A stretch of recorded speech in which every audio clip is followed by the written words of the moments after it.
முரளி வந்து இந்த மாதிரி தவறான பொருள் கலந்த அந்த ட்ரிங்க்ஸை வந்து குடிச்சதால என்ன ஆகுதுன்னா, முரளிக்கு வந்து அப்படியே வந்து கொஞ்சம் கொஞ்சமாக வந்து அவர் வந்து போக ஆரம்பிக்கிறாரு இந்த உலகத்தை விட்டு. அதுக்கப்புறம் வந்து கீழே அப்படியே சரிஞ்சு விழுறாரு. அப்போ போலீஸ் வந்து பிடிக்கிறாங்க. அதுக்கப்புறம் முரளி சொல்றாரு, "இந்த ஜென்மத்தில வேணா நீ சேர முடியாம போலாம் அபி கூட. ஆனா அடுத்த ஜென்மத்தில கண்டிப்பா நான் வந்து அபி கூட சேருவேன்" அப்படின்னு சொல்றாரு. அதை கேட்டு, "எந்த ஜென்மத்திலும் நீ சேரவே முடியாதுடா" அப்படின்றாங்க முரளியை பார்த்து அபி. எந்த ஜென்மத்திலும் 7 ஜென்மத்திலும் எனக்கு ராகவ் தான்டா புருஷன்" அப்படின்னு சொல்லிட்டு ராகவ் வந்து அப்படியே வந்து சாய்ச்சிக்கிறாங்க ராகவ் மேலே. இது என்னால் பார்க்க முடியல அபி" அப்படின்னு சொல்லிட்டு அப்படியே வந்து அப்படியே கையை எடுத்து இப்படி பண்ண போயிட்டு அப்படியே வந்து விழுந்து வந்து போயிடுறாரு மேலே. முரளி எல்லாருமே அதிர்ச்சியாக பார்த்துட்ருக்காங்க. அடுத்து வந்து நம்ம அஞ்சலிக்கு வந்து குழந்தை பிறக்குது. குழந்தை வந்து பெண் குழந்தையாக பிறக்குது. எல்லாருமே ரொம்ப சந்தோஷப்படுறாங்க. ராகவோட அம்மாவே ராகவுக்கு வந்து வந்து வீட்டுக்கு வந்துட்டாங்க அப்படின்னு சொல்லிட்டு எல்லாரும் சொல்லிட்டு இருக்காங்க. அஞ்சலிக்கு வந்து அஞ்சலியோட அம்மாவே குழந்தையாக பிறந்திருக்காங்க, வசுந்தராவே அப்படின்னு சொல்லிட்டு ரொம்ப சந்தோஷப்பட்டு இருக்காங்க எல்லாருமே. எல்லாருமே அந்த குழந்தைய பார்த்து கொஞ்சிட்டு இருக்காங்க. அப்போ வந்து வீட்டில் வந்து என்ன சொல்கிறாங்க, நம்ம அஞ்சலி வந்து சொல்கிறாங்க, "இதுக்கப்புறம் உங்கள் வாழ்க்கையே இப்படி இருக்கக்கூடாது. நீங்கள் உங்கள் வாழ்க்கையை கண்டிப்பாக ஆரம்பிச்சிடணும். புரியுதா? என் குழந்தையும் வந்துட்டா. இதுக்கப்புறம் என் குழந்தைக்கு விளையாட ஒரு குழந்தைய நீங்கள் சீக்கிரமாகவே பெற்று தந்துடணும்" அப்படி சொல்லிட்டு அஞ்சலி சொல்கிறாங்க. கூடிய சீக்கிரம் அப்படின்னு சொல்லிட்டு சொல்லிட்டு அப்படியே வந்து சிரிக்கிறாங்க. உடனே வந்து அபியும் ராகவும் வெக்கப்படுறாங்க. அடுத்து வந்து குழந்தை நல்ல மாதிரி வந்து வீட்டுக்கு வராங்க. இங்கே வந்து அபி வந்து குழந்தைக்கு வந்து ஆரத்தி எடுத்து உள்ளே கூப்பிடுறாங்க. சரி, அது போட்டும், குழந்தை வந்து அன்றைக்கி நான் சொன்னேன்ல என்ன பண்ணணும்னு சொல்லிட்டு ரெடியாக இருக்கா அப்படின்னு சொன்னோன்னே, உடனே வந்து பாட்டி வந்து, என்ன சொல்கிற அஞ்சலி, நான் சொன்னேன்ல ஏற்பாடு பண்ண சொல், அதெல்லாம் ஏற்பாடு பண்ணியாச்சு, எந்த பிரச்சனையும் என்ன சொல்கிறீங்க நீங்கள் அப்படின்னு சொல்லிட்டு ராகவ் அபி கேட்குறாங்க. உடனே வந்து அதெல்லாம் நீங்கள் போனீங்கன்னா தெரியும் அப்படின்னு சொல்லிட்டு அபி வந்து சொல்லிவிட்டு அஞ்சலி வந்து உள்ளே போகிறாங்க. குழந்தைய என்கிட்ட கொடுங்க, நான் பார்த்துக்கிறேன், அதெல்லாம் ஒன்றுனா என் குழந்தைய நான் பார்த்துக்கிறேன், நீ உன்னோட வந்து குழந்தைய பார்த்துக்கணும், என்னோட குழந்தைய அப்படின்னு எல்லாம் ராகவ தான் சொல்கிறேன் அப்படின்னு சிரிக்கிறாங்க அபி.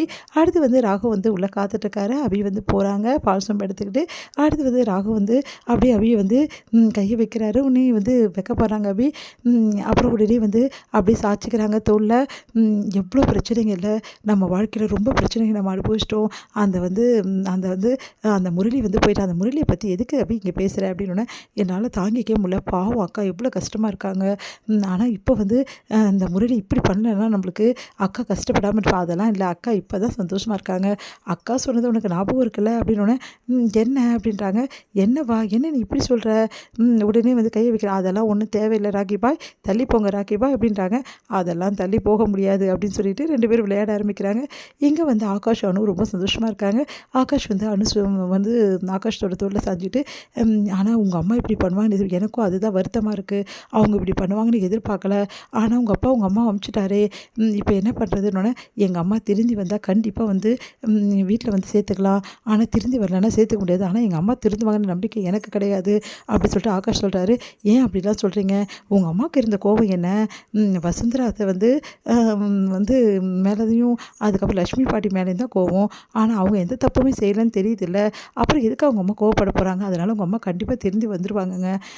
திருந்தி வந்துட்டாங்கன்னா சரி, ஆனால் அந்த ஜென்மம்லாம் திருந்தலைன்னா அதுக்கப்புறம் அவங்கள நாங்கள் சேர்த்துக்கவே மாட்டோம் அப்படின்றாங்க. சரி, அது போட்டும், ராகவும் அப்படியே வாழ்க்கை ஆரம்பிக்க போயிட்டாங்க, நம்ம 2 பேரும் நம்ம தான் ஆல்ரெடி வாழ்க்கை ஆரம்பித்தாச்சு, எங்கே அங்கங்கே ஒரே பிரச்சனையாக இருக்குது, இனிமேல் தான் நம்மளும் வந்து இன்றைக்கி வாழ்க்கை ஆரம்பிக்கிறோம் அப்படின்னு சொல்லிட்டு அப்படியே வந்து போகிறாங்க. வேணாங்கன்றாங்க நம்ம வந்து அனு.